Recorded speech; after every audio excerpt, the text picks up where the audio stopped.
para mag-adjust na ba nag-set back or nag-advance 1 hour. Puro no to siya, puro no.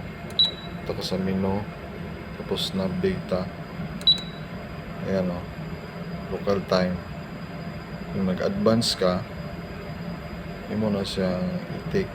Kung mag-advance 1 hour ka, ayan o, ni-highlight. Scroll lang mo siya.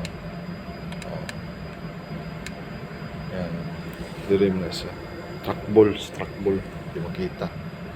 Trackball yung galawan. Kung mag-advance ka o sit back, okay na siya. Puro no radar siya. Kung sa 8 days naman, puro no 8 days.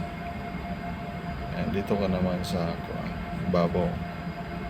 Yan, yan may arrow na white, blurred na. Ayan, click mo. Ayan.